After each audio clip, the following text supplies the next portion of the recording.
तो आज मैंने दोस्तों एक वीडियो अपलोड करी थी KTM में, जो हम लोग 28 तारीख को गए थे। मैं गया था और एक और भी भाई गए थे, और उसके अंदर कई सारी चीज़ें हुई और उस वीडियो को मैंने फाइनली प्राइवेट कर दिया है। उसका कुछ और रीज़न है, वो मैं अभी आपको डिस्क्लोज़ नहीं कर सकता हूँ। मेरे से जुड़ी हुई कोई दिक्कत नहीं है, दिक्कत किसी और से जुड़ी हुई है, तो वो सब बातें मैं आपको बाद में बताऊँगा। लेकिन फ़िलहाल मैं ये वाला अपडेट आपको इसीलिए दे रहा हूँ इस वाले चैनल पे कि प्रॉब्लम सॉल्व मेरी नहीं हुई है।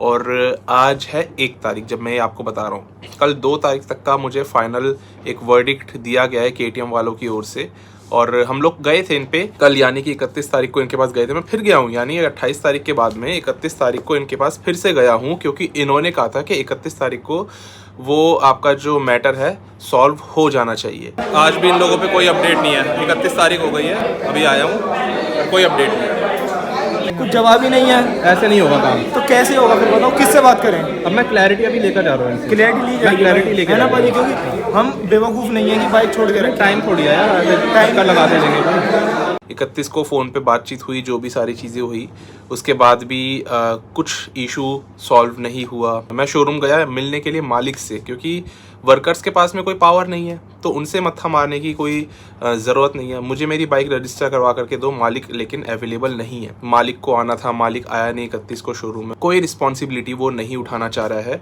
किसी भी तरीके से। आपस में मतलब एक तरह से आप ये समझो ना कि जो फ्रॉड करके भागा वो ये देख रहा है कि भाई दूर से बैठा हुआ कि KTM में सब लोग लड़ाई कर रहे हैं, जो लोग कस्टमर लोग हैं वो परेशान है, वहाँ पर जो स्टाफ के लोग हैं उनसे बहसबाजी हो रही है। वो दूर से बैठा हुआ एंजॉय कर रहा होगा, मुझे अभी ऐसा लग रहा है। जो कुलदीप नाम जिसका है, वो एक तरह से खुश हो रहा होगा कि मैं तो बिग बॉस करवा के चला गया, आपस में ये लोग लड़ रहे हैं और मैं बैठ के देख रहा हूँ तमाशा। क्योंकि शोरूम वाले अभी तक भी वो खुला घूम रहा है, बंदा जो है उसको पकड़ नहीं रहे हैं, उस पर FIR वगैरह अभी तक कुछ नहीं हुई है, और वो फ्रॉड करके बॉस की तरह से मज़े से बैठा हुआ है। वो डेट दे रहा है सामने से कि मैं इस तारीख को पैसा दूंगा, फलाना तारीख को पैसा दूंगा, और ये लोग इंतज़ार कर रहे हैं और हम लोग भी उनके इंतज़ार में बैठे हुए हैं। मतलब वो हो गया बॉस और हम लोग हो गए एम्प्लॉय, जो उसके कहने पे चलेंगे, और उसके खिलाफ कोई एक्शन, कोई FIR नहीं ली जा रही। जो मैनेजर है वो तो पुलिस स्टेशन में आके मिल गया। वो मिला पड़ा है, रह रहा है वो आराम से। वो कैसे रह रहा है आराम से? सबको उसने बोल दिया मैं 4 दिन में दे दूंगा, मैं सुसाइड कर लूंगा, मैं ये कर लूंगा, मैं वो कर लूंगा। क्या मतलब? कोई कुछ नहीं कर रहा और कोई इससे हलक से पैसे निकलवा सकता, साफ बात ये। और एक बात आप मुझे एक बार बताओ, कुछ नहीं कर सकते ना। और आप मुझे एक बार बताओ, जब स्वदेशी मोटर के अंदर पैसे नहीं गए इनके, ठीक है, मंगल ट्रेडर के अंदर गए, तो KTM से डिलीवरी हो कैसे गई? स्वदेशी के अंदर जाने चाहिए ना पैसे। ये इनकी गलती थोड़ा ना, गलती तो उनकी निकाल। नहीं, एक बार बताओ, ये भी है ना भाई, ये तो हमारी कस्टमर ही है ना, कस्टमर ही है वो तो। एक बार बताओ, कस्टमर ने ऐसे ली, वो गलती उसकी है। पेमेंट ले रहे थे क्या करो भाई, तुम्हारे हिसाब से गलती तो इंसानियों ने ली है भैया। लेकिन 10,000 स्वदेशी में डाले, कोई भी पढ़ा लिखा इंसान होता है, पढ़ा लिखा इंसान है। आप गलती मत निकालो, पहले मेरी बात सुनो, बेकार की बात सुनो, बताना आप भारी पड़ेंगे आप यार। हेलो, मैं भी बात कर रहा हूं, आप लोग अगर मैं 10,000 दे रहा हूं ना, मैं अरे भाई सुनो मेरी बात सुनो। मैंने मेरे आपके ऑफिशियल नंबर से बात हुई है? बात नहीं, हाँ या ना, हाँ या ना, हाँ या ना, हाँ या ना हुई है? वहाँ से कौन बात कर रहा है? मैनेजर बात कर रहा है, हाँ या ना? उसने जो अमाउंट दिया, कस्टमर क्या सोचेगा कि यहीं से जा रही है? गलती आप इसकी क्यों निकाल रहे हो? देखो अब आपकी बात, आप ये क्यों बोल रहे हो कि कॉमन बंदा चेक करेगा? भाई ये बात गलत बोल रहे हो आप। मैंने आपकी बात सुनी ना, हाँ, आपने 10,000 रुपए दिए शुरू में, है ना? स्वदेशी में ट्रांसफर करे, आपसे ट्रांसफर में 10,000 की रसीद मिल गई आपको। मैंने आपको अब आपने मैं जैसे बात कर रहा हूँ, आप साइड साथ में हो, मैं तो चाहता हूँ कि आपको कोई तकलीफ ही ना हो। ये लोग जिस तरीके से बात कर रहे हैं ना, मैं नहीं देख रहा हूँ, ठीक है ना? मैं क्या समझ मैं भी मजबूर हूँ, मेरे यहाँ हर एक चीज़ नहीं है। मैं चाहता हूँ आप भी बीच में ना हो, ताकि आपको भी दिक्कतें ना हो। तो ये हुआ कि ये लोग मेरी गलती निकालने लगे कि मैंने गलत अकाउंट में ट्रांसफ़र करे पैसे, और मैं उतना पढ़ा लिखा नहीं हूँ, उतना समझदार नहीं हूँ। ये एक भाई साहब बोल रहे थे वहाँ पे। मैंने कहा मैं नहीं हूँ भाई समझदार, मैं बेवकूफ़ इंसान हूँ। पर आप लोग ये बताओ, एक भाई ने बहुत अच्छा क्वेश्चन उठाया, कह रहे ये बेवकूफ़ इंसान है, यानी मैं बेवकूफ़ इंसान हूँ। आप लोग बेवकूफ़ बनाने के लिए बैठे हो फिर? उसके बाद में ये लोग मुझसे क्वेश्चन आंसर कर रहे हैं कि आपने उसको एक्स्ट्रा पैसे क्यों ट्रांसफ़र करे। मैं ये कह रहा हूँ, मेरे से सारे क्वेश्चन आंसर कर रहे हो, पता है क्यों कर रहे हो? क्योंकि मैं अवेलेबल हूँ। तुम्हारे मैनेजर को ट्रांसफ़र करे थे पैसे, उससे जाके ज़रा पूछ लो कि उसने क्यों पैसे लिए। तुम्हारा मैनेजर है ना, जवाबदेही बनती है उसकी, वो खुला घूम रहा है, उससे आप नहीं पूछोगे, उसको आपने खुला छोड़ रखा है कि आप घूमो, क्वेश्चन हम कस्टमर से करेंगे। क्यों करेंगे? क्योंकि कस्टमर शोरूम में आ गया है। नहीं, उससे नहीं पूछेंगे एक भी सवाल, वो फ्रॉड करके भी भागा है, वो पैसे भी नहीं दे रहा है, इनकी हिम्मत भी नहीं हो रही है उसको पकड़ने की, लेकिन उससे एक सवाल नहीं पूछा जाएगा कि तूने 25,000 रुपये एक्स्ट्रा लिए क्यों, जितनी बाइक की वैल्यू थी उससे एक्स्ट्रा। हम तो बेवकूफ़ है, देखो हम इंसान बेवकूफ़ होता है तभी ऐसी गलतियां करता है कि जितनी की बाइक की वैल्यू है उससे भी एक्स्ट्रा पैसे दे करके चल रहा है। तो मैं तो मान रहा हूँ, लेकिन तुम बेवकूफ़ बना रहे हो क्या? सबसे बड़ा क्वेश्चन ये है। मेरे से जो इतने क्वेश्चन कर रहे हो कि क्यों 4 लाख रुपए मैंने बाइक के दिए, मैंने तो उसका कई बार एक्सप्लेनेशन दे दिया क्यों दिए, क्या सिनेरियो हुआ, क्या इंस्टेंसेस हुए, उसके बाद भी आप क्वेश्चन कर रहे हो।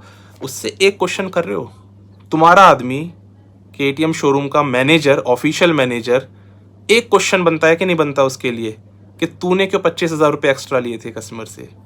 No question at all. जबकि उसका घर का एड्रेस सामने आ रहा है, ये आपको दिखाई दे रहा होगा, यहाँ रहता है वो बंदा और क्लियर खुला रह रहा है वो बंदा, उसको कोई कुछ कहने वाला नहीं है। पुलिस की तो वो समझता ही कुछ सुनता ही नहीं है।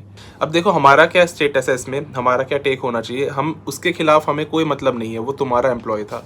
हम अगर FIR करेंगे या हम अगर कोई कंप्लेंट करेंगे, अगर मान लो किसी भी तरीके की कंज्यूमर कंप्लेंट हम करते हैं, तो वो मैं डायरेक्टली शोरूम के ऊपर करूँगा, क्योंकि वो रिस्पॉन्सिबिलिटी नहीं ले रहा है, वो तो चोर है, उसका तो काम ठगने का है।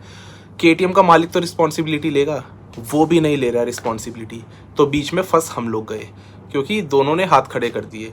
बाइक क्लियर करवा के देने का काम जिसका था वो अपना काम नहीं कर रहा है मालिक, और इधर जो चोर था वो अपना काम, उसको तो करना था, वो अपना काम कर गया। उसका जो अपना काम था उसने पूरा निभाया है, चोरी करने का, फ्रॉड करने का।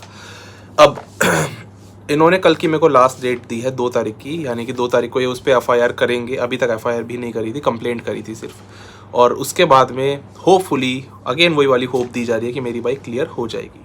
अगर देखो इस बार मेरी बाइक क्लियर नहीं होती है तो मैं एक बिल्कुल लीगल प्रोसीजर के साथ ही आगे बढ़ूंगा। वहाँ पर जाकर के अगेन वही बहसबाजी, सब बातचीत होना, कोई नतीजा निकलने नहीं वाला। हम लोग जिनसे बहस कर रहे हैं उनके हाथ में कोई पावर ही नहीं है, तो हम लोग भी गलत इंसान से बहस कर रहे हैं, हमारी भी उसमें गलती, हम जा रहे हैं वहाँ पर, कोई फ़ायदा नहीं हो रहा उस चीज़ को करने का।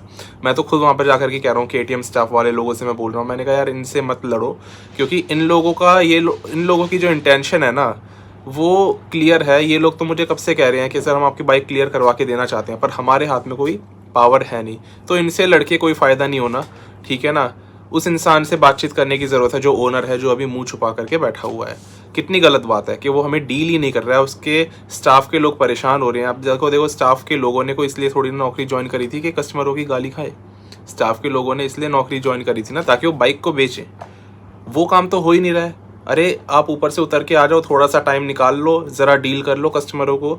और ये डील वाली बात नहीं है, एक बहुत बड़ा एक पूरा रायता फैल गया है, लेकिन कस्टमर को कोई डील करने ऊपर से नहीं आ रहा है। शोरूम का मालिक अभी तक भी बात करने के लिए अवेलेबल नहीं हुआ। ये सबसे बड़ी गलती थी। कुलदीप ने जो गलती करी उस फ्रॉड ने, वो अलग, वो तो करके बैठा हुआ है, वो तो एंजॉय कर रहा है। ये लोग भी उस गलती को सुधारने के लिए अपनी तरफ से एक स्टेप आगे नहीं बढ़ा रहे। एक बार कस्टमर से बात कर ली जाए ताकि वो एक बार तो संतुष्ट हो जाए। स्टाफ बोल रहा है, जो डील कर रहा है स्टाफ कर रहा है, तो मुझे तो उन लोगों के लिए भी बड़ा गलत लग रहा है। स्टाफ के लोगों के साथ जिस तरीके से उनकी पिसाई हो रही है ना इसके अंदर में, मैंने तो उनको कल बोला, मैंने कहा सर आप पिस रहे हो सिर्फ।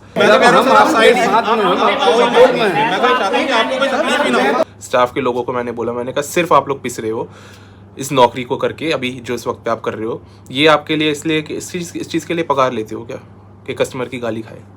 तो वो सीन हो रहा है। अब मेरा जो टेक है इस पर वो ये कि हम लोग अब फाइनल लीगल तरीके से आगे जाएंगे। वैसे भी मैंने ऑलरेडी लीगल तरीका एक शुरू कर दिया था, ऑनलाइन जो कंज्यूमर हेल्पलाइन पे ही की जाती है, वो हो गई मेरी। अब उसके बाद मैं आगे बढ़ूंगा तो मेरा और एक स्ट्रॉन्ग केस इस पर फिर रहना चाहिए। जब मैं ऑलरेडी एक कंप्लेंट कर चुका हूँ, उसके बाद में जब मैं कंज्यूमर कोर्ट में जाऊँगा तो फिर क्लैरिटी रहती है कोर्ट को भी कि पहले भी इस बंदे ने कंप्लेंट करी थी, उसका कोई नतीजा निकला नहीं था। तो अब उस तरीके से आगे बढ़ा जाएगा। लेकिन उससे पहले वाली जो मैंने क्लिप हटाई उसका रीज़न यही था कि कुछ इशू आ गया था, और वो मेरा और शोरूम का कोई इशू नहीं है, वो किसी और का इशू है। उसके चलते मैंने उस क्लिप को हटाया। मैं एकदम क्लियर था अपनी जगह पे, शोरूम अपनी जगह पे जिस तरह से जो भी हरकतें कर रहा है वो मैंने इसलिए दिखाई थी उस क्लिप में, लेकिन वो किसी और की समस्या थी जिसकी वजह से मुझे वो क्लिप हटानी पड़ी। इन सब बातों पे मैं अभी और आगे चर्चा नहीं करना चाहता हूँ, और उम्मीद करता हूँ केस सॉल्व हो चाहे ना हो, लेकिन जो भी सारी बातें हैं वो मैं रखूँ ताकि भाई ये जो प्रॉब्लम हो रखी है KTM के अंदर में, शोरूम के अंदर में, ये पता लगनी चाहिए लोगों को। इस तरीके से इन लोगों ने कस्टमर को परेशान करके रखा हुआ है। ये हैरेसमेंट से भी और ऊपर ही चले गए हैं, एक नेक्स्ट लेवल पे चले गए हैं। ये बहुत गलत कर रहे हैं ये लोग। और मेरा तो वही यार वीडियो में बनाने से अच्छा ये है कि कंप्लेंट मैं कर देता इनकी, और वो मैंने ऑलरेडी कर दी थी। देखो FIR नहीं करी, लेकिन पुलिस कंप्लेंट इनकी उसी दिन हो गई थी 14 तारीख को ही। उसके बाद कंज्यूमर कंप्लेंट इनकी हो गई थी, KTM इंडिया में कंप्लेंट इनकी हो गई थी।